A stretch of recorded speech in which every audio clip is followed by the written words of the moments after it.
رات کا دوسرا پہر دم توڑنے کو تھا۔ موسم سرما کا آغاز ہو چکا تھا، جس کے سبب فضا میں خنکی پھیلی ہوئی تھی۔ یہاں کے رہائش پذیر نہ جانے کب سے اپنے اپنے گھروں پہ بستروں میں دب کے سو رہے تھے۔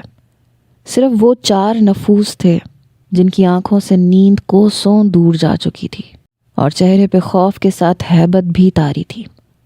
ماہی اس بے جان وجود کو ہاتھ سے پکڑ کے پوری قوت سے کھینچتی ہوئی گاڑی تک لے کر آئی، جس سے چکنے فرش پہ خون کی لکیر سی بنتی چلی گئی۔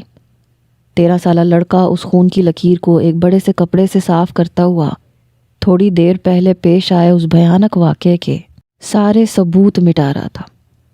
وہ الگ بات تھی کہ اس لڑکے کے چہرے پہ نہ صرف ہیبت طاری تھی بلکہ خون صاف کرتے وقت اس کے اپنے ہاتھ بھی کانپ رہے تھے، جبکہ دوسرا لڑکا ایک چھوٹی بچی کے ساتھ گھر کے دروازے سے باہر نکل کر خاموش کھڑا ماہی اور اس لڑکے کی کارروائی آرام سے دیکھ رہا تھا۔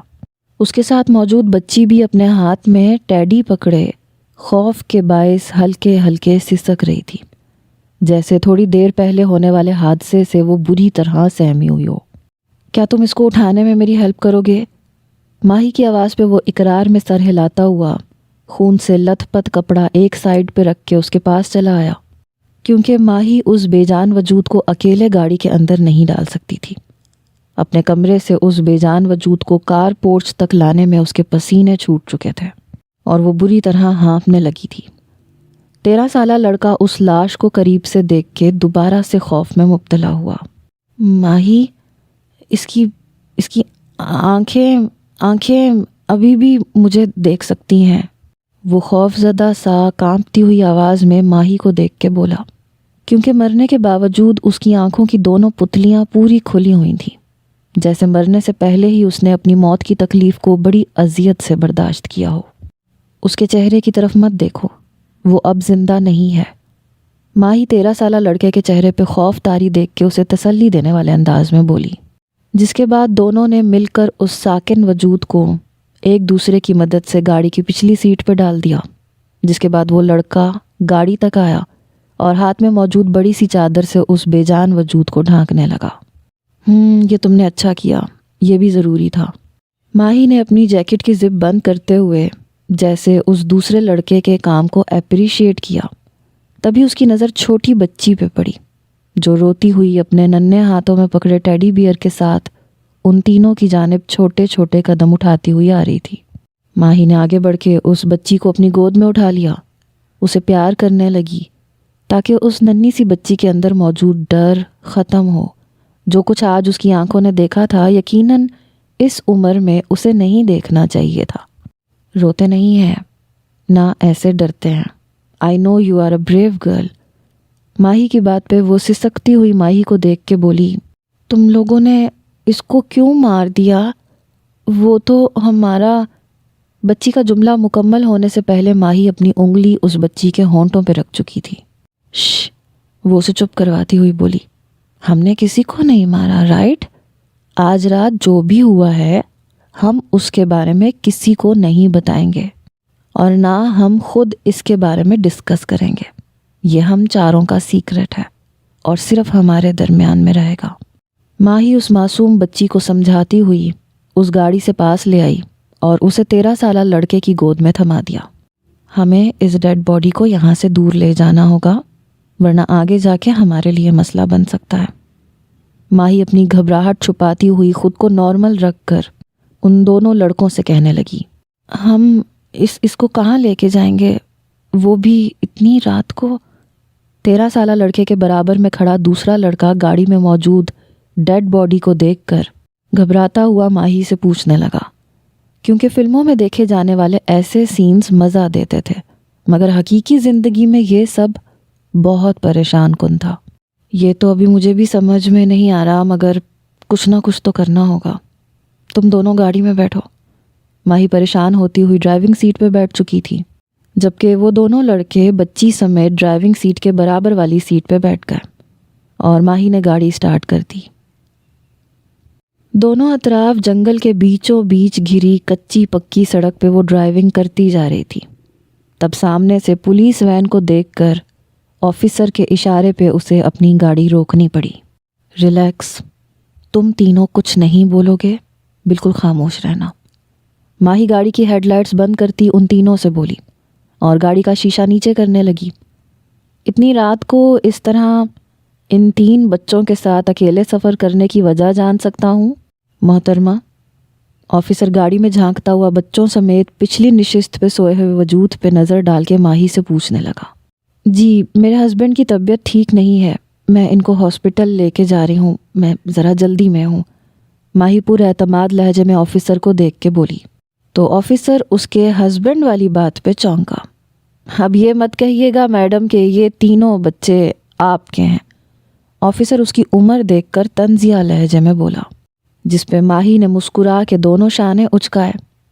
یقیناً ایسا ہی ہے، میرے پیرنٹس نے میری شادی کافی چھوٹی عمر میں کر دی تھی، لیکن مکمل تفصیل بتانے کا میرے پاس وقت نہیں ہے، ورنہ میں آپ کو پوری سٹوری ضرور سناتی۔ اگر آپ کی انویسٹیگیشن مکمل ہو گئی ہو تو کیا میں جا سکتی ہوں؟ ماہی دوبارہ اس آفیسر کو دیکھتے ہوئے بولی۔ جی بالکل آپ جا سکتی ہیں، ذرا دھیان سے جائیے گا۔ آفیسر کی بات سن کے ماہی نے اسے شکریہ کہتے ہوئے گاڑی کا شیشہ اوپر کیا اور رکا ہوا سانس بحال کرتی وہ گاڑی دوبارہ اسٹارٹ کر چکی تھی۔ میں نے تم سے تھوڑی دیر پہلے بھی کہا تھا کہ پیچھے مت دیکھو، 13 سالہ لڑکے کو ماہی نے ڈرائیونگ کے دوران دوسری مرتبہ ٹوکا تھا۔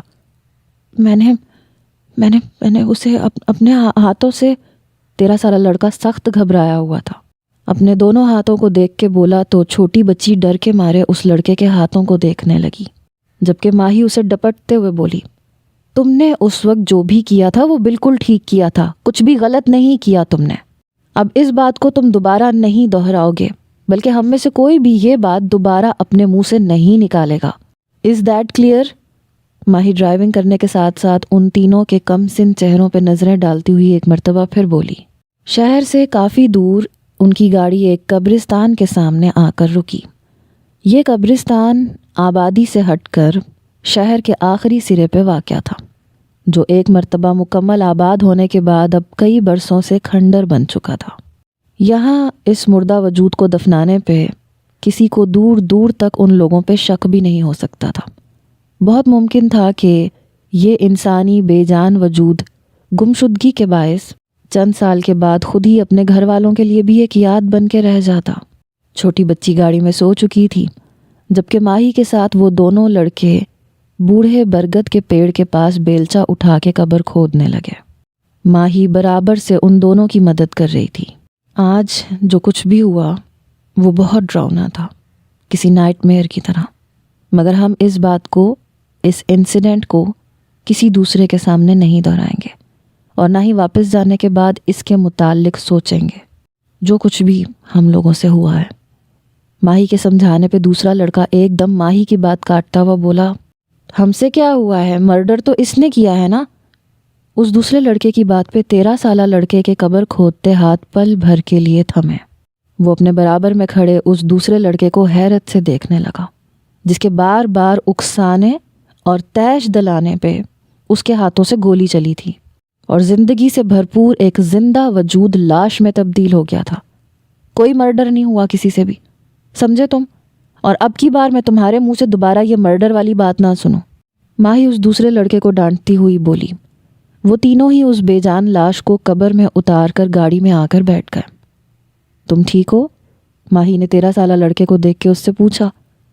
یہ ایک برا کام تھا جو میں دوبارہ کبھی بھی نہیں کرنا چاہوں گا، 13 سالہ لڑکا دوبارہ اپنے ہاتھوں کو دیکھتا ہوا بولا، جن سے وہ تھوڑی دیر پہلے ایک زندہ وجود کی جان لے چکا تھا۔ ہے ایرا، تم کل کہاں غائب تھیں؟ میں کل 2 مرتبہ تمہارا پوچھنا آیا مگر تم اپنے گھر پہ موجود نہیں تھی۔ وہ اپنی سائیکل ایرا کے گھر کے پاس روکتا ہوا ایرا کو دیکھ کر چہکا، جو اپنے گھر کے دروازے پہ ہی اسے مل گئی تھی۔ واو، نیو سائیکل لی ہے تم نے؟ ایرا اس کی بات کو اگنور کرتی ہوئی اس کی سائیکل کو دیکھ کے خوش ہوتی ہوئی پوچھنے لگی۔ وہ اور اس کا بھائی دونوں ہی عمر میں ایرا سے بڑے تھے، مگر ایرا کے فادر نے ایرا کو کالونی کے دوسرے بچوں کے ساتھ کھیلنے یا دوستی کرنے کی پرمیشن نہیں دی تھی، اس لیے ایرا کی ان دونوں بھائیوں کے ساتھ دوستی تھی، کیونکہ ایرا کے فادر اور ان دونوں بھائیوں کے فادر اچھے دوست تھے۔ ہاں، آج کل ڈیڈ آئے ہوئے ہیں، میں نے ان سے ضد کر کے یہ سائیکل لی ہے۔ میں تمہیں کل سائیکل ہی تو دکھانے کے لیے آیا تھا، لیکن تم گھر پہ نہیں تھی، وہ ایرا کو دیکھتے ہوئے بتانے لگا۔ ایرا کے چہرے کے نقوش انگریزوں جیسے تھے۔ وہ اپنی ماں سے بے تحاشا مشابہت رکھتی تھی۔ ایرا کی ماں اس کی پیدائش کے 2 سال بعد ایرا کے فادر کو چھوڑ کے ہمیشہ کے لیے ان کی زندگی سے جا چکی تھی۔ کل ڈیڈ مجھے پھپھو کے گھر لے گئے تھے۔ میں تمہاری سائیکل پہ تمہارے ساتھ بیٹھ سکتی ہوں؟ ایرا اس کو دیکھتے ہوئے اشتیاق سے پوچھنے لگی، کیونکہ سائیکلنگ کرنا اسے نہیں آتی تھی، لیکن اسے سائیکلنگ کا شوق بہت تھا۔ آف کورس، میں نے یہ سائیکل ابھی تک آن کو چلانے کے لیے نہیں دی، کیونکہ میں چاہتا تھا کہ اس سائیکل پہ سب سے پہلے میں اور تم بیٹھیں۔ وہ ایرا کو دیکھ کے خوش ہوتا ہوا بولا۔ ایرا اس کے ساتھ سائیکل پہ بیٹھ گئی، مگر تھوڑی دور جا کر سائیکل ڈس بیلنس ہوئی، جس کے نتیجے میں وہ دونوں ہی نیچے گر گئے۔ اوہ ایرا، تمہیں زور سے تو نہیں لگی؟ وہ اپنی کوہنی پہ لگی چوٹ بھول کے ایرا کے پاس آیا، اس سے پوچھنے لگا، جو زمین پہ بیٹھی ہوئی رونا اسٹارٹ کر چکی تھی۔ جب تمہیں خود سائیکلنگ کرنی نہیں آتی تو پھر مجھے نہیں بٹھانا چاہیے تھا اپنے ساتھ۔ کتنی زور سے میرے چوٹ لگ گئی۔ تمہاری جگہ اگر یہاں آن ہوتا تو وہ کبھی بھی مجھے تکلیف نہیں پہنچاتا۔ ایرا اپنا زخمی گھٹنا دیکھ کے روتے ہوئے اٹھنے لگی، مگر ایرا سے اٹھا نہیں گیا۔ اس نے آگے بڑھ کے ایرا کو سہارا دیتے ہوئے اٹھنے میں مدد کی۔ سوری، مگر میں نے تمہیں جان بوجھ کے نہیں گرایا۔ آؤ میں تمہیں گھر چھوڑ دیتا ہوں۔ اپنی نئی سائیکل کو بھول کر وہ ایرا کا ہاتھ پکڑتا ہوا بولا، کوئی ضرورت نہیں ہے، میں خود چلی جاؤں گی۔ ایرا ناراضگی سے اس کا ہاتھ جھٹک کے بولی، کیونکہ وہ اسے زخمی کر چکا تھا۔ ایرا کو اکیلا گھر جاتا دیکھ کے اسے افسوس ہونے لگا۔ چاند کی روشنی سے پورا قبرستان جگمگا رہا تھا۔ سیاہ آسمان پر ہر سو ستارے بکھرے تھے۔ اونچے بوڑھے درخت خاموشی سے شاخوں کا بوجھ لیے سو رہے تھے۔ ایک دم ہوا کا تیز جھونکا چلا، جس کی سنسناہٹ سے اندھیرے میں ڈوبا قبرستان ہڑبڑا سا گیا، مگر چند لمحوں بعد وہی پرسکون خاموشی چھا گئی۔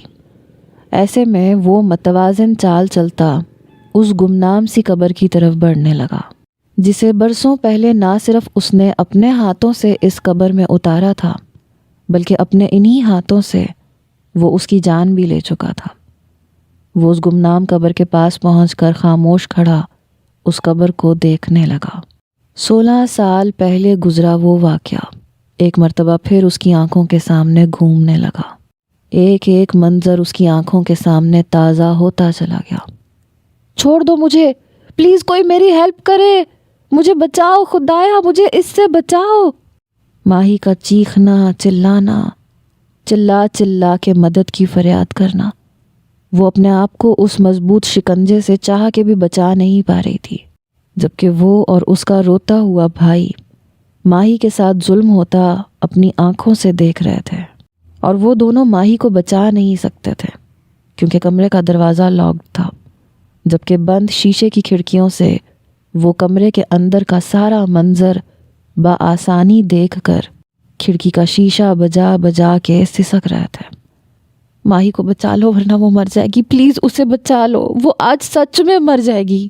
ڈیڈ کا پستول لے کے آؤ، اسے بچا لو پلیز۔ روتے ہوئے اپنے بھائی کی آواز سن کے جیسے اس وقت اس کے ذہن نے کام کیا، تبھی وہ بھاگ کے دوسرے کمرے میں گیا، اور 2 ہی منٹ میں وہ پستول لے کر واپس اس کمرے کی کھڑکی کے پاس آیا۔ تمہیں پستول چلانا آتا ہے؟ سوچو مت، فائر کر دو، مار ڈالو اسے۔ اپنے بھائی کی روتی کانپتی آواز اس کے کانوں میں گونجی۔ وہ اپنے بھائی کی بات پر عمل کرتا اس وجود کا نشانہ لے چکا تھا۔ پہلی بار اس کے ہاتھ سے پسٹل چلی تھی، جبکہ مہینہ بھر پہلے اس کے ڈیڈ جب اسے اپنے ساتھ شکار پہ لے کے گئے تھے تب وہ ایک بھیڑیے کی جان لیتا ہوا کانپ گیا تھا۔ تب اس وقت اس سے پسٹل نہیں چل سکی تھی، لیکن آج ماہی کو بچانے کے لیے وہ ایک انسان کی جان لے چکا تھا۔ گمنام قبر کے آگے کھڑا ہو کے وہ اپنے ماضی کو سوچ رہا تھا۔ چہرے پہ اگی ہوئی شیو پہ ہاتھ پھیرتا وہ اپنے ہاتھ کو سینے تک لایا تو اس کے دل میں عجیب سی ٹیسیں اٹھتی محسوس ہوئی۔ تب اچانک اسے اپنے شانے پہ کسی کے ہاتھ کا لمس محسوس ہوا۔ وہ ہاتھ یخ بستہ ٹھنڈا تھا، جس میں خون کی گرمائش اور روانی موجود نہ تھی، جیسے کسی بے جان مردے نے اس کے شانے پہ اپنا ہاتھ رکھ دیا ہو۔ اتنے سالوں بعد یہاں کیسے آنا ہوا تمہارا؟ کیا آج بھی تم میری جان لینے آئے ہو؟ دیکھو میں اس وقت اپنی قبر میں نہیں ہوں، بلکہ میں یہاں موجود ہوں، تمہارے پیچھے۔ کانوں میں آشنا سی آواز گونجی۔ وہ ڈر کے مارے ایک دم پیچھے مڑا اور اپنے سامنے کھڑی اس بے جان لاش کو دیکھ کر ایک دل خراش چیخ اس کے حلق سے برآمد ہوئی۔ ماہی، ہیلپ می ماہی، میری مدد کرو، مجھے بچاؤ۔ اندھیرے میں قبرستان میں اندھا دھند بھاگتا وہ خوف سے ماہی کو پکارنے لگا۔ جب بھاگتا بھاگتا وہ بری طرح ہانپ گیا تو رکوع کی حالت میں جھکتا ہوا گہرے سانس لینے لگا۔ تبھی ہلکی سی سرسراہٹ پہ وہ چوکنا ہوا۔ جھکا ہوا سر اٹھا کے اس نے اپنے سامنے دیکھا تو خوف کی ایک سنسناتی ہوئی لہر ایک مرتبہ پھر اس کے پورے وجود میں دوڑ گئی۔ ایک مرتبہ دوبارہ وہ مردہ وجود اس کے سامنے کھڑا تھا۔ اس کے ہاتھ میں وہی پستول موجود تھی جس سے برسوں پہلے وہ اسے ابدی نیند سلا چکا تھا۔ گولی چلنے کی آواز پہ وہ بری طرح ہڑبڑاتا ہوا ایک دم آرام دہ بستر سے اٹھ کے بیٹھا اور گہرا سانس لیتا ہوا خود کو یقین دلانے کی کوشش کرنے لگا کہ وہ زندہ ہے۔ تھوڑی دیر پہلے اس نے بہت برا خواب دیکھا تھا، پھر بھی اس کا جسم مکمل طور پہ تھکن سے چور تھا، جیسے 16 سال کی مسافت طے کر کے وہ ابھی یہاں پہنچا ہو۔ بادل گرجنے اور بجلی کڑکنے کی آواز پہ وہ کھڑکی سے باہر دیکھنے لگا۔ بچپن سے آتے نائٹ میئرز آج تک اس کا پیچھا نہیں چھوڑ رہے تھے۔ ماہی پلیز آ جاؤ نا، پلیز ہیلپ می۔ ڈیڈ کو بتا دو کہ وہ سب کچھ میں نے جان بوجھ کے نہیں کیا تھا۔ اپنے نڈھال وجود کو دوبارہ نرم بستر پہ ڈالتا ہوا وہ تکیے پہ سر رکھے لیٹا بڑبڑانے لگا۔ اس وقت وہ 29 سالہ مرد نہیں بلکہ 13 سالہ کم سن معصوم بچہ لگ رہا تھا۔ وہ اپنی زندگی سے ہر طرح سے مطمئن ایک اچھی خوشگوار زندگی گزار رہا تھا، مگر جب یہ بھیانک خواب اسے رات میں آ کے ڈراتا تو وہ خود کو بدقسمت انسان تصور کرتا۔ یہ کیفیت اس خواب کے بعد تھوڑی دیر تک اس پہ چھائی رہتی اور اگلی صبح وہ پھر ایک نارمل روٹین لائف گزارنے لگ جاتا۔ بروکلے ہائٹس میں موجود کئی منزلہ عمارت جو سر اٹھائے کھڑی تھی، یہ نیو یارک کا پوش علاقہ جانا جاتا تھا۔ چمکیلی سی صبح جو بروکلن ہائٹس کے اس پارک میں چھلک آئی تھی۔ پچھلی رات کافی تیز بارش برسی تھی، لیکن اس وقت آسمان بالکل صاف ہو چکا تھا، بس ہوا میں بارش کی خوشبو محسوس ہو رہی تھی۔ جاگنگ ٹریک بالکل خشک ہو چکا تھا، لیکن گھاس میں کہیں کہیں نمی ابھی بھی موجود تھی۔ لائٹ گرے کلر کا ٹریکنگ سوٹ پہنے جاگنگ کرنے کی وجہ سے اس کا سانس پھولا ہوا تھا، ہاتھ اور پاؤں مسلسل حرکت میں تھے۔ خوشگوار موسم کے باوجود اس کا جسم پسینے سے شرابور ہو چکا تھا۔ پارک کے 5 راؤنڈ کمپلیٹ کرنے کے بعد وہ ایک جگہ رک کے گہرے سانس لیتا ہوا اپنا تنفس بحال کرنے لگا، جس کے بعد اس نے پاکٹ سے چھوٹا سا رومال نما ٹاول نکال کر گردن اور چہرے پہ آیا پسینہ صاف کیا اور روش سے نیچے اتر کے بینچ پہ بیٹھتا ہوا اپنے جسم کو ڈھیلا چھوڑ کے بینچ کی پشت سے سر ٹیک کر سستانے لگا۔ سفیدے کے درختوں کے سائے میں یوں ریلیکس انداز میں بیٹھنا اسے اچھا محسوس ہو رہا تھا۔ تبھی بینچ پہ اس کے برابر میں ایلیکس آ کر بیٹھی۔ وہ بھی لائٹ گرین کلر کے ٹریک سوٹ میں موجود تھی۔ وہ بھی جاگنگ سے فارغ ہوئی تھی۔ مخالف سمت پہ جاگنگ کرتے ہوئے ان دونوں کا 2 مرتبہ آپس میں ٹکراؤ ہوا تھا، مگر آج اس نے ایلیکس کی طرف روز کی طرح دیکھ کے اسمائل نہیں دی تھی۔ تم جاننا چاہتے ہو کہ تمہارے متعلق میرا پوائنٹ آف اٹریکشن کیا ہے؟ اس مشرقی مرد کے نظر انداز کرنے کے باوجود ایلیکس اس کی طرف دیکھتی ہوئی پوچھنے لگی، کیونکہ وہ مشرقی مرد اپنے آپ میں کافی زیادہ کشش رکھتا تھا۔ میرے متعلق تمہارا جو بھی نظریہ ہو مجھے وہ جاننے میں انٹرسٹ نہیں ہے۔ اس نے اپنی دلچسپی نہ ظاہر کرتے ہوئے آج ایلیکس کی طرف نہیں دیکھا تھا۔ شاید وہ کل والے ایلیکس کے بیہیویئر کو لے کے اس سے ابھی تک خفا تھا۔ تمہیں بالکل اسی طرح انٹرسٹ نہیں ہے جیسے میں پاکستان کے گڈ فیس کے متعلق کچھ بھی جاننے میں انٹرسٹ نہیں رکھتی؟ وہ دو بدو جواب دیتی ہوئی اس سے بولی، جس پہ اب کی بار اس نے ایلیکس کی جانب اپنا رخ کیا۔ پاکستان کے متعلق کچھ بھی غلط مت بولنا۔ وہ سنجیدگی سے ایلیکس کو دیکھ کے تنبیہ کرنے والے انداز میں بولا۔ سبھی بولتے ہیں، ایک میرے نہ بولنے سے کیا ہو جائے گا؟ ایلیکس شانے اچکا کے بولی جیسے اس نے کل کا حساب برابر کیا تھا۔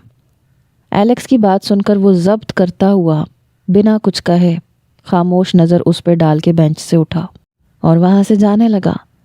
تبھی اسے خفا دیکھ کے ایلیکس خود بھی بینچ سے اٹھ کے اس کے پاس چلی آئی۔ اس میں اتنا برا ماننے والی کیا بات ہے؟ کل تم نے میرے کنٹری کے متعلق سیاست کے بارے میں مذاق اڑایا تھا، جبکہ میں نے تمہارے کنٹری کے متعلق کچھ بولا بھی نہیں ہے۔ ایلیکس اس کے ساتھ گیلی گھاس پہ چلتی ہوئی اس کے چہرے پہ ناراضگی بھرے تاثرات دیکھ کے بولی، تو تم کچھ بول کے تو دیکھو۔ وہ رک کے دھمکی دیتا ہوا انداز اپنانے لگا۔ ایلیکس اس کے روڈ ایٹیٹیوڈ پہ مسکرا دی۔ اس کی جگہ اگر مونٹی یہاں ہوتا تو وہ اسے تپانے میں کوئی کسر نہ چھوڑتی۔ میرے کچھ بولنے سے تم مزید غصہ ہو جاؤ گے اور میں نہیں چاہتی کہ تم مجھے غصے میں مزید اٹریکٹ کرو۔ ایلیکس اس کے قریب آتی ہوئی اس کا کالر کھینچ کے اپنا چہرہ اس کے قریب کر کے ایک ادا سے بولی، تو وہ ایلیکس کی خوبصورت نقوش پہ نظر ڈال کے اس کا ہاتھ اپنے کالر سے ہٹاتا ہوا اسے سائڈ پہ کرتا وہاں سے جانے لگا۔ ایک مرتبہ دوبارہ ایلیکس اس کے ساتھ چلنے لگی۔ جا رہے ہو تم؟ کل ایرک، مونٹی اور میں کلارک اسٹریٹ جا رہے ہیں، ہمارے ساتھ چلنا چاہو گے؟ ایلیکس اس کے ساتھ چلتی ہوئی دوستانہ لہجہ اپنائے اس سے پوچھنے لگی۔ فی الحال میرا شاپنگ کرنے کا کوئی ارادہ نہیں ہے، وہ صاف انکار کرتا ہوا بولا۔ تو ایلیکس ایک دم اس کے سامنے آئی، جس کی وجہ سے اس کے آگے بڑھتے قدم رکے۔ ٹراؤزر کی دونوں پاکٹس میں ہاتھ ڈالے وہ اپنے سامنے کھڑی ایلیکس کو دیکھنے لگا۔ تو پھر نیکسٹ ویک ڈنر کا پروگرام بنا لو میرے اپارٹمنٹ پہ۔ ویسے بھی مونا اور جینی اپنے بوائے فرینڈس کے ساتھ ان کے پاس ویکینڈ گزاریں گی اور میں بالکل تنہا ہوں گی۔ ایلیکس اس کے نزدیک آ کے اسے اپنی روم پارٹنرز کے متعلق بتانے لگی، جس پہ وہ ایلیکس کے چہرے کے تاثرات دیکھ کے اس کے قریب آتا ہوا پوچھنے لگا، صرف ڈنر یا کچھ اور؟ وہ گہری نظروں سے اس کا چہرہ دیکھتا ہوا معنی خیز لہجہ اور انداز اختیار کرتا ایلیکس سے پوچھنے لگا، جس پہ ایلیکس ایک ادا سے مسکرائی اور اپنے اپر کی زپ نیچے کرتے ہوئے بولی، جس میں تمہاری خوشی ہو، میں تو ہر طریقے سے کمفرٹیبل ہوں۔ ایلیکس مسکراتی ہوئی اس مشرقی مرد کے چہرے پہ اپنی انگلی پھیرتی ہوئی اس سے بولی۔ اس مرد کی نظریں اب ایلیکس کے چہرے پہ نہیں بلکہ چہرے سے تھوڑا نیچے جا کے اس کے حسین سراپے پہ آ ٹھہری تھی۔ سویٹ اینڈ ساور ایک ساتھ کبھی کبھی صحت کے لیے نقصان دہ ثابت ہوتے ہیں، بٹ آئی لائک اٹ۔ اگر تم ڈنر کے بعد کمفرٹیبل نہ بھی ہوئی تو میں کر دوں گا۔ اپنا ہاتھ پاکٹ سے نکال کر وہ ایلیکس کے اپر کی زپ بند کرتا ہوا اسے آنکھ مار کے آگے بڑھ گیا۔ میرا کیا حال پوچھتے ہو یار، وہی آفس اور آفس سے گھر، ایک جیسی روٹین چل رہی ہے۔ تم سناؤ کیسے ہو؟ دل نہیں بھرا ابھی تک تمہارا وہاں رہ کے؟ پاکستان کب آ رہے ہو؟ وہ موبائل پہ بات کرتا ہوا شاپنگ مال کے اندر داخل ہوا جہاں آج لوگوں کا ہجوم موجود تھا۔ یار پاکستان آ کے کیا کرنا ہے؟ پاکستان آنے کی کوئی معقول وجہ بھی تو موجود ہونی چاہیے۔ فی الحال تو میں پاکستان نہیں آ رہا۔ ریان ایلیکس سے مل کے تھوڑی دیر پہلے اپنے اپارٹمنٹ میں داخل ہوا تھا، تبھی پاکستان سے اس کے بھائی کی کال آئی۔ ریان واپس پاکستان آنے کی بات پہ اپنے بھائی سے بولا، جس پہ اس کے بھائی کو ریان کی سوچ پہ افسوس ہوا۔ کسی دوسرے غیر ملک میں کب تک اپنا بہت قیمتی وقت ضائع کرتے رہو گے، اور وہ بھی فالتو میں؟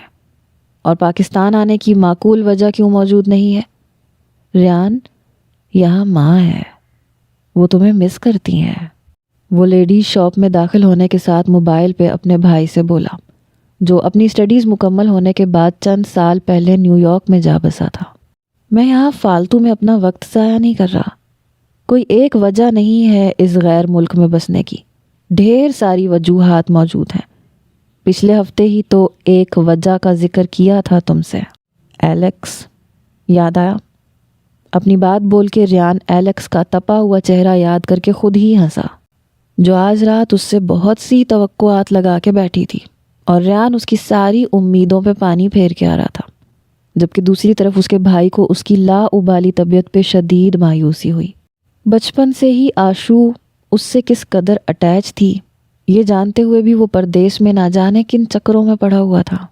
میں ماں کی بات کر رہا ہوں ریان، وہ تمہارے واپس آنے کا ویٹ کر رہی ہیں، وہ تمہیں مس کرنے لگی ہیں، ان کا کچھ تو احساس کرو۔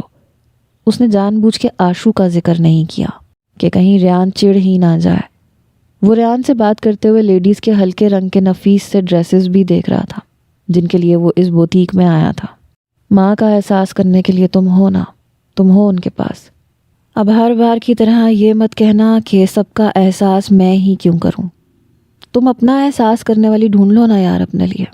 کب سے ماں تمہاری شادی کے پیچھے پڑی ہوئی ہیں۔ ایسا کرو تم شادی کا پروگرام بنا لو، پھر میں پاکستان آ جاؤں گا۔ ریان اس کو اپنے پاکستان آنے کی معقول وجہ بتاتا ہوا بولا۔ شادی کے لیے ایک عدد لڑکی کی ضرورت ہوتی ہے ریان، اور شادی کرنے کے لائق لڑکی فی الحال میری لائف میں کوئی موجود نہیں ہے۔ چند خوبصورت ڈریسز میں سے اس نے ایک خوبصورت ڈریس ہینگر سمیت نکالا اور تنقیدی نظر ڈالتا ہوا واپس اس ڈریس کو ہینگ کرنے لگا۔ تبھی کسی نسوانی ہاتھ نے وہ ڈریس اس کے ہاتھ سے کھینچا، جس پہ وہ چونکتا ہوا اس لڑکی کو دیکھنے لگا اور بس خاموش کھڑا کچھ پل کے لیے اس لڑکی کو دیکھتا ہی گیا۔ وہ وہی لڑکی تھی جو پورے 2 سال بعد آج پھر اسے نظر آئی تھی۔ وہ اپنی کسی سہیلی کو ڈریس دکھانے کے لیے بلا رہی تھی۔ کیسی ضد لگا کے بیٹھے ہو یار، وہ لڑکی دوبارہ تمہیں کہاں ملے گی؟ بھول جاؤ اس لڑکی کو، دنیا میں اور بھی حسین چہرے ہیں یار۔ اسے ریان کا بولا ہوا ایک لفظ بھی سمجھ میں نہیں آ رہا تھا۔ وہ بس موبائل کان سے لگائے اس لڑکی کو دیکھے چلا جا رہا تھا جس کی دوست اس کا ہاتھ پکڑ کے اسے دوسری سائڈ پہ لے جاتی ہوئی اسے دوسرا ڈریس سلیکٹ کرنے کا مشورہ دے رہی تھی۔ ہیلو، میری آواز آ رہی ہے کیا تمہیں؟ ہیلو۔ اب کی مرتبہ ریان کے بولنے پہ وہ غائب دماغی میں اس سے بولا، ریان وہ مجھے مل گئی۔ اس کی نظریں ابھی بھی اس لڑکی پہ جمی ہوئی تھیں۔ وہ موبائل پہ ریان سے بے خودی کے عالم میں بس اتنا ہی کہہ سکا، کون مل گئی تمہیں؟ ریان اس کی بات پہ چونکتا ہوا اپنے بھائی سے پوچھنے لگا۔ تھوڑی دیر پہلے تک اس کا بھائی اس سے نارمل طریقے سے بات کر رہا تھا، اب اچانک نہ جانے اسے کیا ہو گیا تھا۔ لڑکی مل گئی مجھے۔ وہ اس لڑکی کو دیکھتا ہوا ریان سے دوبارہ بولا۔ اس لڑکی کو یوں اچانک دیکھنے کے بعد نہ جانے کیوں اس کی ہارٹ بیٹ نارمل رفتار کی بنسبت تیز رفتار میں چل رہی تھی۔ اس کا مکمل دھیان اسی لڑکی کی طرف تھا جسے کوئی ڈریس پسند نہیں آ رہا تھا۔ وہ ہر ڈریس کو دیکھ کر بڑی مایوسی سے نفی میں سر ہلا رہی تھی، جبکہ ریان اس کی بات سن کے ابھی تک کنفیوز تھا۔ فریج میں سے اپنے لیے انرجی ڈرنک کا کین نکالتا ہوا وہ صوفے پہ آ بیٹھا، اس سے پوچھنے لگا، کون سی لڑکی مل گئی میرے بھائی تمہیں؟ 7 سمندر پار ریان ہاتھ میں موجود انرجی ڈرنک سائڈ پہ رکھتا ہوا کچھ پریشان سا اس سے پوچھنے لگا، جبکہ دوسری جانب اس کا بھائی اس لڑکی کا چاند چہرہ دیکھتا ہوا دوبارہ اس سے بولا، وہی لڑکی جس سے میں شادی کرنا چاہتا ہوں، جس کے بارے میں نے تمہیں بتایا تھا نا ریان، تم کیسے بھول سکتے ہو اتنی امپورٹنٹ بات؟ اب کی بار وہ مکمل حواس میں آتا ہوا ریان سے بولا۔ تو اب حواس کھونے کی باری ریان کی تھی۔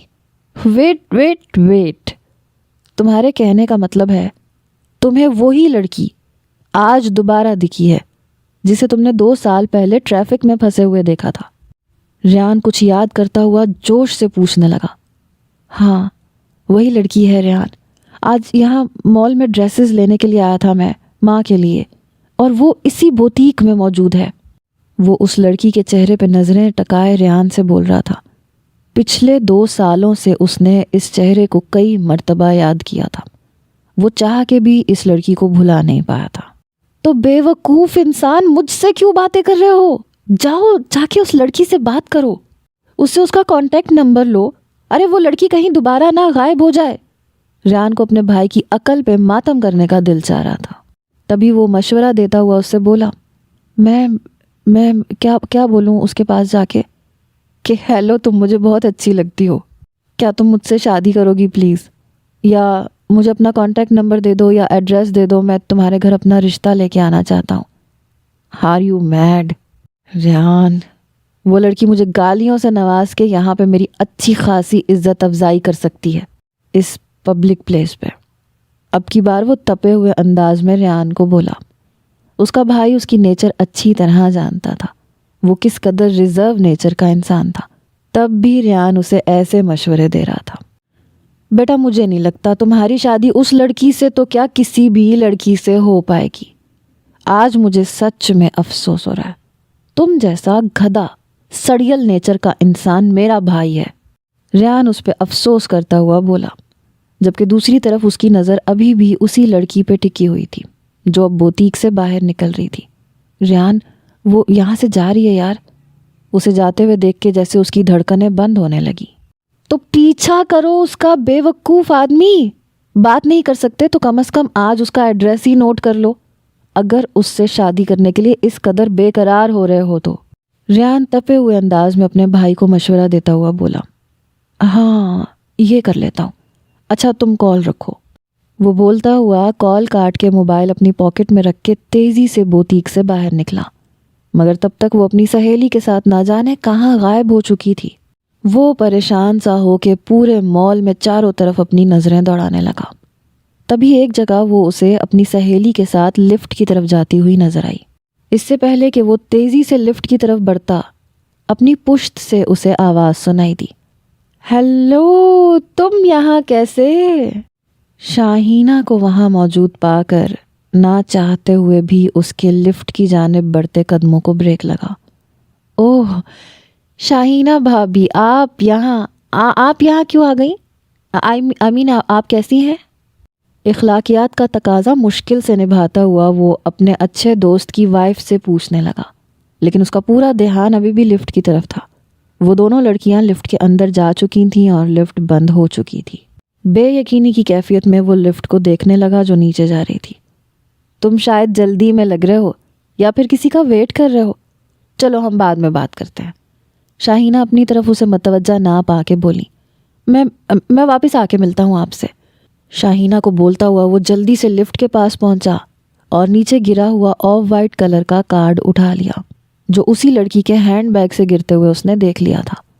پھولی ہوئی سانس کے ساتھ وہ افسردگی سے اس کارڈ کو دیکھنے لگا جو کسی شادی کا انویٹیشن کارڈ معلوم ہوتا تھا جس پہ شہرینہ نام درج تھا. زیر لب وہ نام بڑبڑا کے مال سے باہر نکل گیا. یہ ایک چمکتی صبح تھی، روشن، اجلی، پرسکون اور مدہوش کرنے والی. اس کے چاروں سو سبزہ بکھرا پڑا تھا، ہر طرف ہریالی پھیلی دکھائی دیتی تھی. اس نے اپنے پیروں تلے مخملی سبزے پہ سجے پھولوں کو دیکھا. پھولوں کی بھینی بھینی خوشبو اور اس کے وجود سے پھوٹتی خوشبو دونوں ہی ماحول کو خواب آور بنا رہی تھیں. وہ سفید لباس میں ملبوس تھی، سفید لباس جو اس کے ٹخنوں کو چھو رہا تھا، جس میں سے اس کے دودیا پاؤں چھلک رہے تھے. اس کے خوبصورت سنہری چمکیلے بال جو شانوں اور کمر کو چھو رہے تھے اس وقت کھلے ہوئے تھے. ہوا کے زور سے بالوں کی لٹیں اس کے گالوں اور چہرے کو چومنے لگتی تھیں. ہوا کے تیز جھونکوں کے ساتھ اس کے جسم کے خوبصورت خد و خال نمایاں ہو رہے تھے. اس نے چہرہ اٹھا کے آسمان کو دیکھا جہاں روئی کے گالوں جیسے بادل جمع ہو رہے تھے. وہ اپنی کالی گہری آنکھیں بند کرتی اس پرسکون ماحول اور کھلی فضا میں گہری سانس بھر کر اسے اپنے اندر سمانے لگی. تبھی کسی کی آہٹ پہ اس کی آنکھ کھلی. وہ آنکھوں میں حیرت لیے اپنے سامنے کھڑے اس شخص کو دیکھنے لگی. وہ خوش شکل خوش لباس شخص جو اسی کی جانب دیکھ کے مسکرا رہا تھا. اس شخص کو دیکھ کے محسوس ہوتا تھا جیسے وہ اسے پہلے سے جانتی ہے. تم کون ہو؟ وہ حیرت زدہ سی اس اجنبی شخص کو دیکھ کے پوچھنے لگی. وہ جواں سالہ مرد جس کی مسکراہٹ بے حد پرکشش اور آنکھوں سے شرارت اور شوخی ایک ساتھ چھلکتی محسوس ہوتی تھی. میں یہاں تمہارے لیے آیا ہوں، صرف تمہارے لیے، ڈھیروں مسافتیں طے کر کے کئی میلوں دور. وہ اجنبی شخص اس کی جانب ہاتھ بڑھاتا ہوا بولا. تبھی اس کی آنکھ کھل گئی. رات کا اندھیرا صبح کی روشنی میں بدلنے کو تھا. یہ عجیب سا خواب جو آج اس نے دیکھا تھا، شروع سے ہی خوابوں سے اس کا گہرا کنیکشن رہا تھا. ایک عجیب سا تعلق. کبھی کبھار اس کے دیکھے ہوئے چھوٹے موٹے خواب حقیقت کا روپ اختیار کر جاتے تھے جس پہ اسے خود بھی حیرت ہوتی تھی. یہ بات اس نے شہرینہ اور تزین پر عیاں بھی کی تو وہ دونوں ہی اکثر اس کی ان خوابوں والی باتوں کا مذاق اڑایا کرتی تھیں. اب معلوم نہیں کہ اس خواب کا حقیقت سے کتنا گہرا تعلق تھا. خواب میں موجود شخص کیا وہ حقیقت میں اس کے پاس آئے گا؟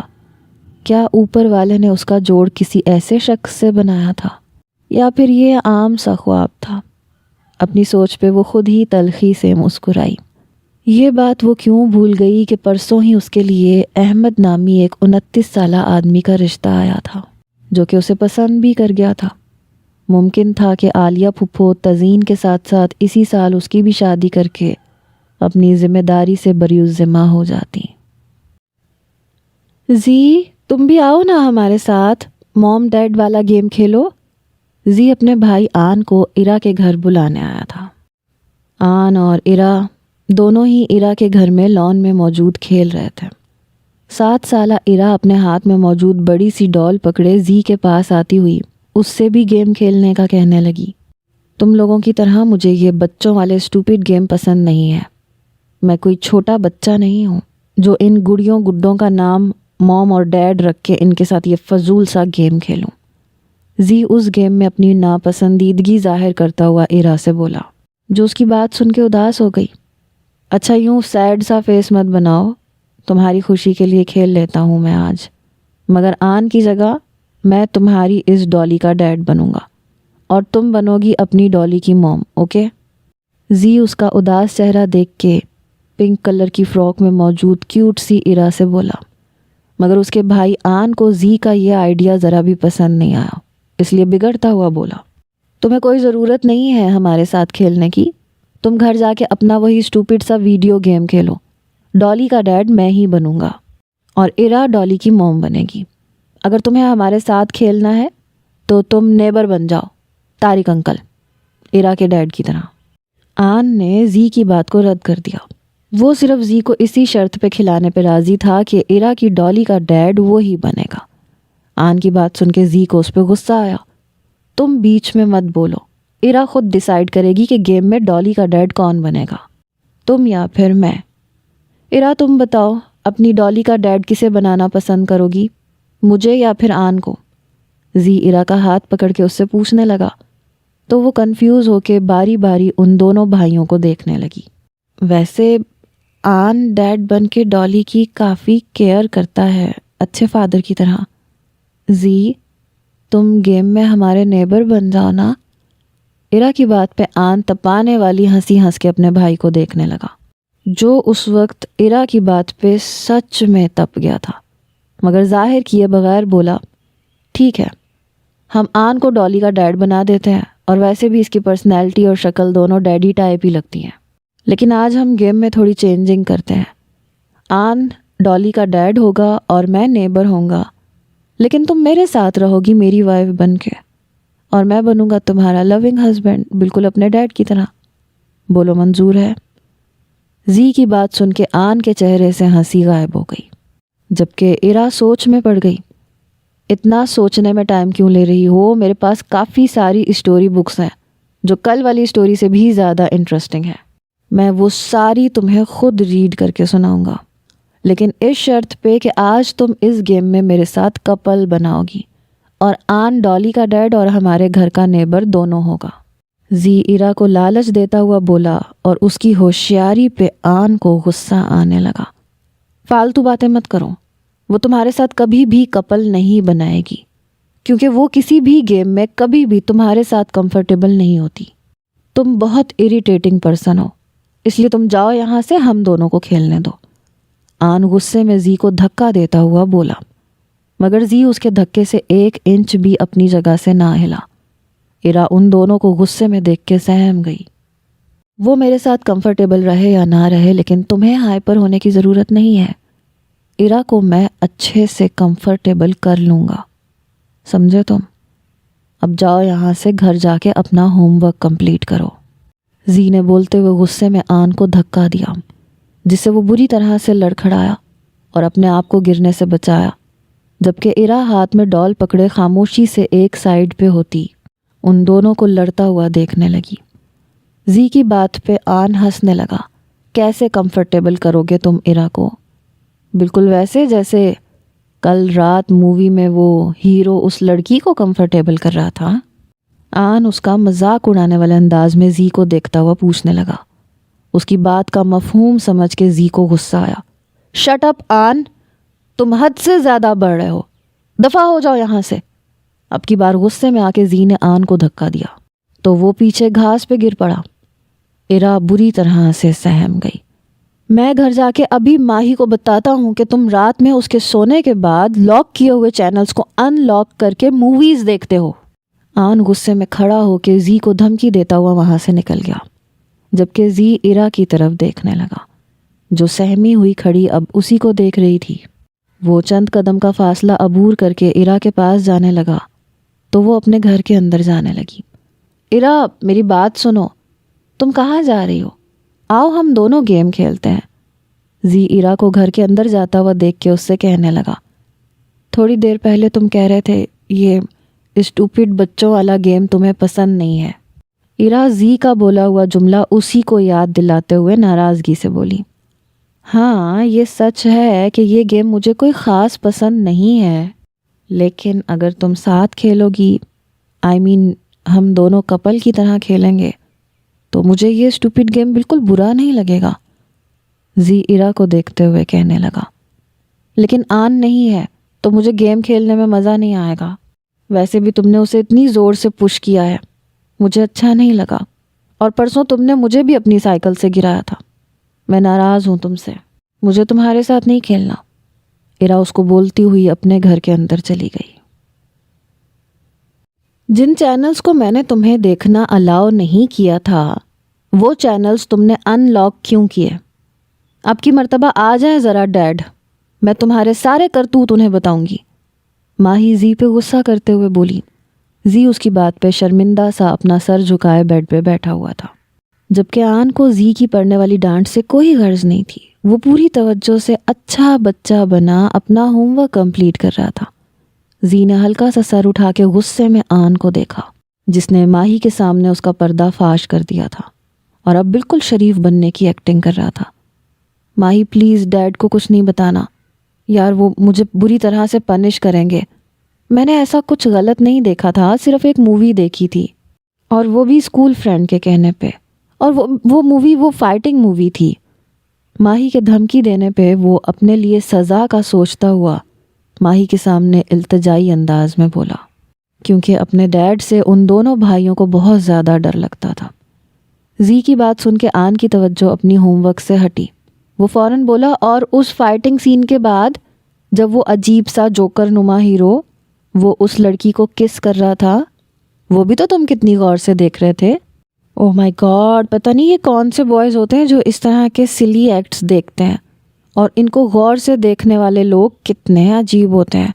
تھینکس گاڈ میں نے فوراً آنکھیں بند کر لی تھیں اس اتنے واہیات سین کو دیکھ کے. آن کے لقمہ دینے پہ ماہی نے اپنا رخ اس کی جانب کیا اور اپنے دونوں ہاتھ کمر پہ رکھ کے وہ غصے میں آن کو دیکھنے لگی. تم زیادہ اسمارٹ بننے کی کوشش مت کرو میرے آگے, تمہیں بھی میں اچھی طرح سمجھتی ہوں جتنے تم سیدھے ہو. اگر تمہارا ہوم ورک آدھے گھنٹے کے اندر کمپلیٹ نہیں ہوا تو رات کا ڈنر تمہیں نہیں ملے گا. کل جاتی ہوں میں تم دونوں کے اسکول, ذرا معلوم کر کے آتی ہوں کہ کس ٹائپ کے لڑکوں میں تم دونوں کی دوستی ہے. اب تم دونوں میری بات کان کھول کے سن لو, آج سے تم دونوں کا ٹی وی دیکھنا بالکل بند. ماہی غصے میں ان دونوں کو بولتی ہوئی ان کے کمرے کا دروازہ بند کر کے باہر چلی گئی. زی شرمندگی سے جھک کے نیچے سے باسکٹ بال اٹھا کے اسے دوبارہ زمین پہ پٹکنے لگا, جبکہ آن کو اس کی اتری ہوئی شکل دیکھ کے ہنسی آنے لگی. کپل بناؤں گا ایرا کے ساتھ, لو بن گیا کپل. آن ہنستا ہوا اس کا مذاق اڑانے والے انداز میں بولا تو زی نے ہاتھ میں پکڑی ہوئی باسکٹ بال کھینچ کے اسے مارنی چاہی, مگر وہ سائیڈ پہ ہو گیا اور بال دیوار پہ جا کے لگی. میرے سامنے زیادہ بکواس کرنے کی ضرورت نہیں ہے, ورنہ میں تمہارا منہ توڑ کے رکھ دوں گا. زی آن کو دیکھ کے غصے میں دھمکی دیتا ہوا بولا, اور میں تو جیسے تم سے خوشی خوشی اپنا منہ توڑوانے کے لیے تیار ہو جاؤں گا. ذرا تم ہاتھ تو لگا کے دکھاؤ مجھے, تمہارے دونوں ہاتھ توڑ دوں گا. آن اس کی دھمکی کا اثر لیے بغیر زی سے بولا اور اپنا ہوم ورک کرنے لگا, جبکہ زی غصے میں اسے دیکھ کے کھڑکی کی جانب بڑھا اور کھڑکی سے باہر نکلنے لگا, کیونکہ ماہی کمرے کا دروازہ باہر سے لاک کر کے گئی تھی. اگر تم ایرا کے پاس جا رہے ہو تو اسے بتا دینا کہ کل گیم میں ڈالی کا ڈیڈ میں ہی بنوں گا. آن مزے سے زی کو دیکھتا ہوا بولا، اگر تم نے دوبارہ اس کے ساتھ یہ چیپ گیم کھیلا تو میں تمہارے سارے دانت توڑ دوں گا آن۔ زی اپنے بھائی کو وارننگ دیتا ہوا کھڑکی سے باہر نکل چکا تھا۔ پیچھے سے اسے آن کا کہا سنائی دیا، جسے نظر انداز کرتا ہوا وہ آہستگی سے گیٹ سے نکل کے اپنے گھر کی دیوار کے برابر والے گھر میں جانے لگا۔ ارے زی، تم اس وقت یہاں کیا کر رہے ہو؟ طارق زی کو اپنے گھر کے ہال میں دیکھ کے اس سے پوچھنے لگا، کیونکہ 7 بجے کے بعد ان دونوں بھائیوں کی روٹین میں ہوم ورک اور ڈنر کے بعد سونا شامل تھا۔ ایسا طارق اس لیے جانتا تھا کیونکہ سکندر اس کا کافی اچھا دوست تھا اور ان دونوں کی فیملیز کافی کلوز تھیں۔ انکل آج دوپہر میں ایرا مجھ سے ناراض ہو گئی تھی، تو میں اسے یہ چاکلیٹ دے کے منانے آیا ہوں۔ اگر آپ کی پرمیشن ہو تو میں ایرا کے روم میں چلا جاؤں؟ زی طارق سے ایرا کے روم میں جانے کی پرمیشن مانگنے لگا۔ او ہو، یعنی تم نے دوپہر میں میری پرنسس کا موڈ خراب کیا تھا جب بھی وہ ڈنر کے وقت اتنی خاموش تھی۔ زی، تم جانتے ہو ایرا کی مدر اس کے پاس موجود نہیں ہے، اس لیے وہ بے حد حساس ہے۔ تم اس کے اچھے فرینڈ ہو، تمہیں اس کا دھیان رکھنا چاہیے تھا۔ آگے سے کوشش کرنا کہ وہ تمہاری کسی بھی بات پہ ہرٹ نہ ہو، اس کا خیال رکھا کرو۔ جاؤ، جا کے میری پرنسس کو مناؤ اور پھر فوراً یہاں سے سیدھا اپنے گھر جانا۔ طارق زی کو سمجھاتا ہوا بولا تو زی اس کی بات پہ اقرار میں سر ہلاتا ایرا کے کمرے میں چلا گیا۔ تم میرے روم میں کیا کر رہے ہو؟ ایرا آج جلدی سونے کے لیے لیٹ چکی تھی۔ زی کو اپنے کمرے کی لائٹ آن کرتے دیکھ کے بیڈ سے اٹھتی ہوئی حیرت زدہ سی اس سے پوچھنے لگی، تم دوپہر میں ناراض ہو گئی تھی، اس لیے تمہیں سوری کرنے آیا ہوں۔ وہ ایرا کے پاس آ کے اسے چاکلیٹ پکڑاتا ہوا بولا، تم نے آن کو کتنی زور سے دھکا دیا تھا، اسے کتنی زور سے لگی ہوگی اور اسے کتنا درد ہو رہا ہوگا۔ مجھے اچھا نہیں لگا تمہارا اس سے لڑنا۔ ایرا اس کے ہاتھ سے چاکلیٹ لیے بنا زی کو دیکھ کے شکوہ کرنے لگی۔ وہ ایک ڈھیٹ ہڈی کا بنا ہوا بچہ ہے، اس کی ہڈیاں کافی اسٹرانگ ہیں۔ میرے دھکا دینے سے اسے کوئی فرق نہیں پڑا، بلکہ گھر جا کے وہ مسخرہ بن کے مجھے اپنے دانت دکھا کے ہنس رہا تھا۔ تمہیں اس کی فکر کرنے کی ضرورت نہیں ہے۔ زی ایرا کے ہاتھ میں چاکلیٹ تھماتا ہوا اسے آن کے بارے میں بتانے لگا، پھر اس کے قریب ہی بیڈ پہ بیٹھ گیا۔ آن بہت معصوم ہے زی، he is simple and nice boy. ایرا زی کو اس کے بھائی کے متعلق اپنی رائے دیتے ہوئے بولی، جس پہ زی اور زور سے ہنسا۔ نو ہی از ناٹ، وہ ذرا بھی سیدھا اور معصوم نہیں ہے، وہ صرف معصوم بننے کی ایکٹنگ کرتا ہے تمہارے سامنے۔ آن ہے تو میرا بھائی، لیکن میں اسے اچھی طرح جانتا ہوں۔ وہ صرف دکھنے میں بچہ لگتا ہے مگر اس کے اندر پورا ایک مرد چھپا بیٹھا ہے۔ تم اسے سمجھ نہیں سکو گی کیونکہ تم بہت انوسینٹ ہو۔ زی ایرا کو دیکھتا ہوا بولا۔ ایرا اس کی بات پہ اپنے شانے اچکا کے رہ گئی، جیسے وہ زی کی بات کو سچ میں نہیں سمجھی ہو۔ اچھا بتاؤ، ابھی تو تم مجھ سے ناراض نہیں ہونا؟ وہ ایرا کو دیکھ کے اس سے پوچھنے لگا، جس پہ ایرا نے مسکرا کے نفی میں سر ہلایا، یعنی وہ دوپہر والی ناراضگی کو بھلا کے اس سے دوستی کر چکی تھی۔ ایرا، یو آر سو کیوٹ یار۔ زی ایرا کو دیکھتا ہوا بولا اور اسے اسمائل دیتا ہوا واپس جانے کے لیے اٹھنے لگا۔ یہ لونگ ہسبینڈ کیا ہوتا ہے زی؟ ایرا کی بات سن کے زی نے اسے دیکھا۔ دوپہر میں لونگ ہسبینڈ بننے والی بات ایرا اس سے پوچھ رہی تھی۔ زی تھوڑے وقفے کے بعد بولا، لونگ ہسبینڈ وہ ہوتا ہے جو اپنی وائف کو ڈھیر سارا پیار دیتا ہے، اسے ہر وقت خوش رکھتا ہے، اس کی کیئر کرتا ہے، اس کو اچھے طریقے سے پروٹیکٹ کرتا ہے۔ تمہیں ایک بات بتاؤں، آج میں نے غلط بولا تھا کہ میں اپنے ڈیڈ جیسا ہسبینڈ بنوں گا۔ میرے ڈیڈ اچھے ہسبینڈ نہیں ہیں، میں کبھی بھی ان جیسا ہسبینڈ نہیں بنوں گا، بلکہ میں تمہارا بہت زیادہ خیال رکھوں گا۔ زی ایرا کو دیکھتا ہوا بولا تو ایرا کو اس کی بات بالکل بھی سمجھ میں نہیں آئی۔ مگر تم میرا خیال کیوں رکھو گے؟ میرا خیال تو میرے ڈیڈ رکھتے ہیں۔ ایرا زی کو دیکھ کے کنفیوز ہوتے ہوئے بولی، ہاں مگر شادی کے بعد یہ ذمہ داری ہسبینڈ کی ہوتی ہے، اسے اپنی وائف کا خیال رکھنا ہوتا ہے، تو اس لیے تمہارے ڈیڈ بھی یہی چاہتے ہیں کہ میں ابھی سے تمہارا خیال رکھوں۔ وہ خود ایسے بول رہے تھے مجھ سے ابھی تھوڑی دیر پہلے۔ زی ایرا کو سمجھاتے ہوئے بولا۔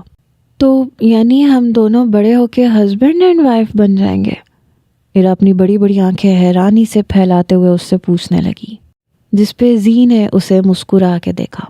یس، میں بڑا ہو کے تمہیں اپنی وائف بنا لوں گا، ایسا تو ہمارے پیرنٹس میں بھی ڈیسائیڈ ہو چکا ہے۔ میں نے ڈیڈ کی باتیں سنی تھیں جب وہ تمہارے ڈیڈ سے بول رہے تھے۔ زی اسے آہستہ سے رازداری سے بتانے لگا، جیسے یہ بات ان دونوں کے بیچ میں سیکرٹ ہو۔ زی، شادی کے بعد ہسبینڈ اور وائف ایک ساتھ رہ کے کیا کرتے ہیں، کیا تمہیں معلوم ہے؟ ایرا پریشان ہو کے زی سے پوچھنے لگی۔ ایرا کی بات سن کے زی نے اپنی آنکھیں گول گھمائیں۔ ہاں، تھوڑا بہت معلوم ہے، مگر تم کیوں پوچھ رہی ہو؟ زی ایرا کا پریشان سا چہرہ دیکھ کے اس سے پوچھنے لگا۔ میرے پاس تو مما بھی موجود نہیں ہے، اس لیے مجھے تو نہیں پتا کہ ہسبینڈ اور وائف بن کے کیا کرنا پڑتا ہے، تم مجھے بتاؤ نا۔ ایرا زی کی بات سن کے بہت زیادہ ٹینشن میں آ چکی تھی، اس لیے اس سے پوچھنے لگی، میں تمہیں ابھی کیا بتاؤں، ابھی تم کافی چھوٹی ہو، ابھی تم کچھ بھی سمجھ نہیں پاؤ گی۔ تم وائف بننے کی ٹینشن مت لو، بس اتنا یاد رکھو کہ یہ موم ڈیڈ والا گیم انتہائی فضول گیم ہے، اور تم یہ گیم آئندہ نہیں کھیلو گی، اور آن کے ساتھ تو بالکل بھی نہیں کھیلو گی۔ وہ تمہاری ڈالی کا ڈیڈ کبھی بھی نہیں بن سکتا۔ تم سمجھ رہی ہو میری بات؟ زی ایرا کو نرمی اور محبت سے سمجھاتا ہوا بولا، تو ایرا بالکل سیریس ہو کے زی کی باتوں پہ اپنا سر اقرار میں ہلانے لگی، مگر وہ ہسبینڈ وائف والی بات سن کے تھوڑی پریشان نظر آ رہی تھی۔ اتنا پریشان ہونے کی ضرورت نہیں ہے، ہم ابھی ہسبینڈ وائف نہیں بن رہے، ہم بڑے ہو کے بنیں گے، تو تم ابھی آرام سے سو جاؤ اور میں چلتا ہوں۔ زی ایرا کو بولتا ہوا اس کے کمرے سے چلا گیا۔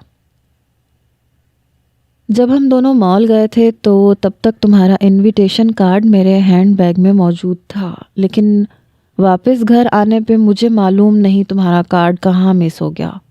رومانہ نے مجھے خود تمہارا انویٹیشن کارڈ دیا تھا۔ اچھا بتاؤ، پرسوں رومانہ کے بھائی کے ریسیپشن پہ آ رہی ہو نا؟ کیونکہ پھپھو مجھے تمہارے بغیر اکیلا ہرگز نہیں جانے دیں گی۔ وہ شہرینہ سے موبائل پہ بات کر رہی تھی، دماغ پہ زور دینے کے بعد بھی اسے یاد نہیں آ رہا تھا کہ شہرینہ کا کارڈ اس سے کہاں مس ہو گیا تھا۔ تم نے اپنی پھپھو کو بلا وجہ ہی خود پہ بٹھایا ہوا ہے، وہ اتنی اسٹرکٹ بھی نہیں ہے۔ چلو ٹھیک ہے، کارڈ کی تو خیر ہے، مجھے اور تمہیں فہد بھائی رومانہ کے بھائی کے ریسیپشن پہ چھوڑ آئیں گے۔ 9 بجے تک ریڈی رہنا، میں تمہیں تمہارے گھر سے پک کر لوں گی۔ شہرینہ اسے بول کے فون رکھ چکی تھی، اور وہ چاہ کے بھی شہرینہ کو اپنی پھپھو کے موڈ کے بارے میں نہ بتا سکی، جو کسی بھی پل ایک دم چینج ہو جاتا تھا۔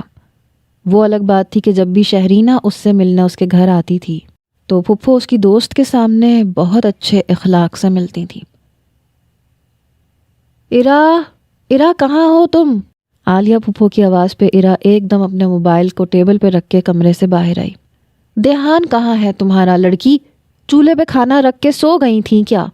ساری ہنڈیاں جل چکی ہے، اب رات کو کھانے میں کیا میں اپنی بوٹیاں تم لوگوں کو پیش کروں گی؟ وہ عالیہ پھپھو کی ڈانٹ سن کے ایک دم متلاشی نگاہوں سے تزین کو ڈھونڈنے لگی۔ پھپھو، آج کھانا بنانے کی میری نہیں تزین کی باری تھی۔ ایرا اپنی پھپھو کا بگڑا ہوا موڈ دیکھ کے آہستہ آواز میں عالیہ پھپھو کو بتانے لگی کہ قصور اس کا نہیں تزین کا ہے، بس تم اس پہ اپنا کیا ہوا دھرا کرو اور وہ تم پہ اپنا بگڑا ہوا کام ڈال دیا کرے۔ تم دونوں مل کے مجھے ایسے بے وقوف بناؤ۔ اگلے ماہ 23 سال کی ہو جاؤ گی، مگر مجال ہے جو تمہیں عقل چھو کے گزری ہو۔ ہر وقت باہر گھوم پھر لو، سیر و تفریح کروا لو تم دونوں سے۔ معلوم نہیں اللہ نے مجھے کس بات کی سزا دی ہے۔ چلو تزین کے تو ماں باپ اس دنیا میں نہیں رہے، مگر تمہاری ماں اور تمہارے باپ کو ذرا اپنی اولاد کا احساس نہیں ہے۔ مجال ہے جو پلٹ کے تمہارے باپ نے یا تمہاری ماں نے تمہاری خبر لی ہو۔ عالیہ پھپھو اپنا موڈ خراب کرنے کا سارا غصہ ایرا پہ نکال کے وہاں سے جا چکی تھی۔ آج ایک مرتبہ پھر ایرا کا اپنے ماں باپ کو لے کے دل دکھا تھا۔ اس کی پھپھو کا غصے میں بولا ہوا ایک بھی لفظ غلط نہیں تھا۔ جن دنوں طارق اپنی جاب کے سلسلے میں یورپ گیا تھا، واپسی پہ پاکستان اپنے ساتھ ایلی کو بھی بیوی بنا کے لے آیا تھا، جس کے بعد ان دونوں میں ذہنی ہم آہنگی نہ ہونے پہ ایلی مشکل سے 4 سال طارق کے ساتھ رہی اور اولاد کی شکل میں ایرا کو طارق کے سپرد کر کے ہمیشہ کے لیے طارق کی دنیا سے نکل گئی۔ ایرا کی پیدائش سے لے کر 7 سال تک طارق نے خود اپنی بیٹی کی پرورش کی۔ طارق کا دوسرے ملک میں سیٹل ہونے کا پروگرام تھا، جس کے بارے میں اس نے اپنی بہن عالیہ کو آگاہ کیا تھا، مگر عالیہ کو یہ علم ہرگز نہیں تھا کہ اس کا بھائی اپنی بیٹی ایرا کو اپنے ساتھ لے جانے کا ارادہ نہیں رکھتا تھا۔ اور پھر اچانک ایک دن بغیر بتائے طارق باہر کے ملک میں چلا گیا، جس کے سبب 7 سالہ ایرا طارق کی بہن عالیہ کے پاس آ گئی۔ عالیہ کے پاس پہلے ہی اس کی بھانجی تزین پرورش پا رہی تھی، کیونکہ طارق اور عالیہ کی چھوٹی بہن اور بہنوئی روڈ ایکسیڈنٹ میں وفات پا چکے تھے۔ اب تزین کے ساتھ ساتھ ایرا کی ذمہ داری بھی ان کے سر پہ آ چکی تھی، جس کے سبب عالیہ کی خود اپنی شادی نہیں ہو سکی۔ بینک کی جاب کے ساتھ اس نے بھانجی اور بھتیجی دونوں کی پرورش اکیلے کی۔ اس وجہ سے عالیہ ان دونوں پہ کافی سختی برتتی تھی۔ ایرا کو عالیہ کی سخت طبیعت اور ان کا رویہ اتنا برا نہیں لگتا تھا، مگر جب عالیہ اس کے ماں باپ کے بارے میں کچھ بھی بولتی تھیں تو ایرا کا اپنی پھوپھی کی بات پہ کافی دل دکھتا تھا، کیونکہ باہر جانے کے بعد طارق نے آج تک پیچھے مڑ کے اپنی اولاد کی خبر تک نہیں لی۔ ایرا یہ ساری باتیں سوچتی ہوئی بے دلی سے کچن میں جا کے دوبارہ سے کھانا بنانے لگی۔ دوپہر 12 بجے کے بعد گرمی کی شدت اس قدر تھی کہ سورج سوا نیزے پہ معلوم ہوتا تھا۔ چلچلاتی ہوئی دھوپ میں یوں ٹریفک کا جام ہونا بیزاری کے سوا کوئی چارہ نہ تھا، مگر وہ دیگر افراد کی بنسبت آرام سے اپنی گاڑی میں اے سی کی کولنگ سے محظوظ ہوتا دوسرے گرمی سے بے حال ہوتے لوگوں کو دیکھ رہا تھا، جو دوسری طرف سڑکوں پہ ٹریفک جام ہو جانے پہ دہائیاں دے رہے تھے۔ تب زیاد کی نظر دوسری طرف سڑک پہ جام ٹریفک میں موجود اس لڑکی پہ پڑی جو پیلے رنگ کی اسکول وین میں بچوں کے ساتھ موجود تھی۔ اس لڑکی کے چہرے پہ نظر پڑتے ہی زیاد کی نظریں اس لڑکی کے چہرے سے ہٹ نہ سکیں۔ وہ اس لڑکی کو دیکھ کے ایسا کھویا کہ پھر کوئی دوسرا اسے یاد نہ رہا۔ ہلکے آسمانی رنگ کے لباس میں وہ لڑکی کوئی عام لڑکی نہیں تھی، بلکہ آسمان سے اتری کوئی اپسرا معلوم ہوتی تھی۔ گرمی کی شدت کے باعث ٹشو سے چہرے پہ آئے پسینے کو پونچھتی وہ سیدھی زیاد کے دل میں اترنے لگی۔ گرمی سے بے حال ہو کے وہ اپنے دوپٹے سے خود کو پنکھا جھلتی بیزاری سے بچوں کو آنکھیں دکھا رہی تھی۔ بس میں موجود اس حسینہ کی اس ادا پہ زیاد کے لب ہلکے سے مسکرائے۔ اچانک اس کی گاڑی کے شیشے کے آگے ایک لڑکا آ کے کھڑا ہو گیا اور گاڑی کا شیشہ بجانے لگا تو زیاد کو اس نو عمر لڑکے کی مداخلت پسند نہیں آئی۔ زیاد نے اس لڑکے کو ہاتھ کے اشارے سے سائیڈ پہ ہونے کو کہا، مگر وہ لڑکا اپنے ہاتھوں میں پھول پکڑے اس کی گاڑی کی کھڑکی کے پاس کھڑا رہا، جس کی وجہ سے زیاد کو گاڑی کا شیشہ نیچے کرنا پڑا۔ میں نے تمہیں ہٹنے کا کہا ہے، یہ پھول نہیں چاہیے، سامنے سے ہٹو۔ زیاد اس لڑکی کی طرف سے اپنی توجہ ہٹا کے اس نو عمر لڑکے سے بولا، صاحب لے لو، اللہ آپ کا بھلا کرے گا۔ وہ بچہ جیسے زیاد کو پھول بیچنے پہ بضد تھا۔ زیاد نے ایک نظر ان پھولوں پہ ڈالی، اپنی پاکٹ کی طرف اس کا ہاتھ بڑھا، اللہ نے پہلے سے بھلا کیا ہوا ہے، یہ لو پکڑو پیسے اور یہ سارے پھول۔ وہ اس لڑکی کو دے کے آؤ، وہ جو پیلے رنگ کی بس میں بیٹھی ہے، 3 نمبر والی۔ زیاد اس لڑکے کو بس کی طرف اشارہ کرتا ہوا بتانے لگا اور ساتھ ہی والٹ میں سے پیسے نکالنے لگا۔ وہ لڑکی، وہ جو ان چاروں میں سب سے زیادہ خوبصورت دکھتی ہے، لڑکے نے جیسے کنفرم کرنا چاہا۔ اس کی بات پہ زیاد نے گھورتے ہوئے اس لڑکے کو دیکھا۔ ہاں وہی، آسمانی کپڑوں والی۔ زیاد نے بولتے ہوئے 1000 کے 2 نوٹ اس لڑکے کو پکڑائے تو وہ لڑکا ہونک بنا زیاد کا چہرہ دیکھنے لگا، پھر بس میں موجود اس لڑکی کو دیکھ کے روڈ کراس کرتا ہوا اس کے پاس جانے لگا۔ زیاد کی نظریں دوبارہ اس لڑکی پہ ٹک گئیں۔ جلتی گرم ہواؤں کے تھپیڑے اس وقت اسے اتنے برے نہیں لگ رہے تھے کہ وہ دوبارہ شیشہ اوپر کر لیتا۔ وہ نو عمر لڑکا دوسری سائڈ پہ بس کے پاس پہنچ چکا تھا۔ اس لڑکی کو اپنے پاس موجود سارے پھول پکڑاتے ہوئے اس نے زیاد کی گاڑی کی طرف اشارہ کیا۔ وہ لڑکی حیرت سے پھول پکڑے زیاد کو دیکھنے لگی۔ تبھی اچانک بس چل پڑی۔ اے سنو! بے اختیار زیاد چیخا، مگر اس کی چیخ ٹریفک کے شور میں دب چکی تھی۔ اور بس آگے نکل چکی تھی۔ اب اپنے ہاتھ میں انویٹیشن کارڈ لیے وہ 2 سال پرانی بات کو یاد کرتا ہوا مسکرا رہا تھا۔ رات کے اس پہر نیند اس کی آنکھوں سے کوسوں دور تھی۔ ایک مرتبہ پھر وہی پری چہرہ زیاد کی آنکھوں کے سامنے گھومنے لگا۔ سورج کی کرنیں اپنی روشنی سے سکندر ولا کو روشنی دے رہی تھیں۔ وہ آفس جانے کے لیے ریڈی ہو کے ڈائننگ ہال میں آیا۔ روز معمول کی طرح اس کی ماں پہلے سے ہی ناشتے پہ اس کا انتظار کر رہی تھی۔ مارننگ ماں۔ عادت کے مطابق زیاد اپنی ماں کو سلام کر کے جھک کے اس کے بالوں پہ بوسہ دیتا اپنی کرسی کھینچ کے بیٹھ گیا۔ کل رات کافی دیر تک جاگ رہے تھے، خیریت ہے؟ زیاد اپنی ماں کی بات پہ چونکا۔ شاید دیر رات تک کمرے کی جلتی لائٹ سے اس کی ماں اندازہ لگا چکی تھی، جس پہ زیاد پلیٹ اپنی جانب کھسکاتا ہوا ہلکا سا مسکرایا۔ ہاں، کل رات نیند نہیں آ رہی تھی، اس لیے کافی لیٹ سونا ہوا۔ زیاد نے نیند نہ آنے کی وجہ نہیں بتائی کہ وہ اس مہجبین کا چہرہ ذہن میں لائے کل رات صرف اس کے متعلق کافی دیر تک سوچوں میں گم رہا، جسے کل وہ ایک مرتبہ پھر شاپنگ مال میں دیکھ چکا تھا۔ نیند نہ آنے کی وجہ آفس میں کام کرنے کی زیادتی یا پھر کوئی ٹینشن تو بالکل نہیں ہے۔ یہ کوئی خاص وجہ لگ رہی ہے جس نے تمہیں کل رات جگائے رکھا، لیکن تم شاید وہ وجہ اپنی ماں سے ڈسکس نہیں کرنا چاہتے۔ اپنی ماں کی بات سن کے ناشتہ کرتا زیاد کا ہاتھ ایک پل کے لیے رکا۔ وہ ناشتے میں مگن اپنی ماں کو دیکھنے لگا۔ وہ اسی طرح بچپن سے اسے اندر تک جان لیا کرتی تھی، پھر بھی اس کے باوجود پوچھنے لگا، آپ کو کیسے معلوم کہ وہ وجہ کوئی خاص ہے؟ کل رات میں آفس ورک میں بھی بیزی ہو سکتا تھا۔ زیاد اپنی ماں کو دیکھتے ہوئے بولنے لگا جو اس کے لیے فریش جوس گلاس میں نکال رہی تھی۔ تمہارا چہرہ اس وقت 100 وولٹ کے بلب جیسا روشن ہے۔ میرے بچے، ایک ماں کی نظریں اپنی اولاد کے فیس سے بخوبی جج کر سکتی ہیں کہ اس کا بچہ اس وقت کیسا فیل کر رہا ہے یا پھر وہ کیا سوچ رہا ہے۔ تو اس وقت تمہیں آفس کی کوئی ٹینشن نہیں ہے اور نہ ہی کسی دوسرے کام کا کوئی برڈن ہے، تو پھر کب ملوا رہے ہو اس سے؟ اب کی بار زیاد اپنی ماں کی بات سن کے کھل کے ہنس پڑا۔ پہلے میں خود تو مل لوں اس سے۔ اتنا بول کے اس نے جوس سے بھرا گلاس اٹھا کے اپنے ہونٹوں سے لگایا۔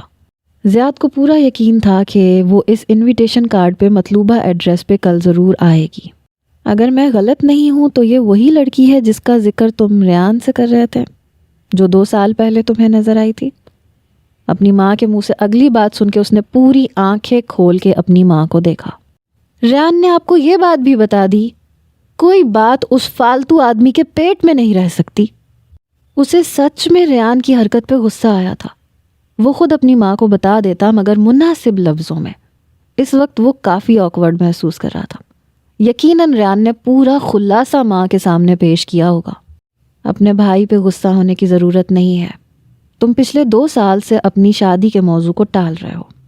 میں اس لڑکی سے جلد ملنا چاہتی ہوں تاکہ میں اس لڑکی کو تمہارے لیے سکندر ولا میں لا سکوں۔ اپنی ماں کی بات سن کے اس کے چہرے پہ اسمائل آئی اور ایک اطمینان سا دل میں محسوس ہوا۔ زیاد نے اپنی ماں کا ہاتھ پکڑا۔ وہ آپ کو پسند آئے گی نا؟ زیاد بے چینی کی کیفیت آنکھوں میں لیے اپنے لہجے میں سمائے اپنی ماں سے سوال کرنے لگا، جیسے اپنی ماں کی مرضی اور پسند اس کے لیے بہت زیادہ اہمیت رکھتی ہے۔ تمہیں پسند ہے وہ لڑکی؟ اس کی ماں الٹا زیاد سے سوال پوچھنے لگی، جس پہ وہ بے ساختہ بولا، بہت زیادہ پسند ہے ماں، وہ کبھی بھی میرے ذہن سے نکل ہی نہیں پاتی ہے، میں کبھی بھی اس کو بھول ہی نہیں پایا۔ اپنے بیٹے کے لہجے میں بے قراری اور شدت محسوس کر کے وہ ہلکا سا مسکرائیں۔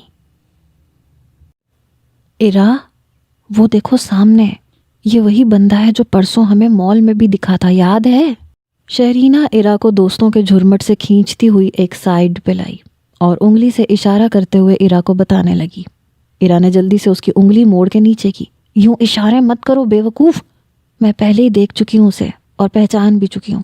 اس نے پرسوں ہمیں مال میں بھی پیچھا کرنے کی کوشش کی تھی اور ابھی تھوڑی دیر پہلے بھی یہ آدمی ہماری طرف دیکھ رہا تھا۔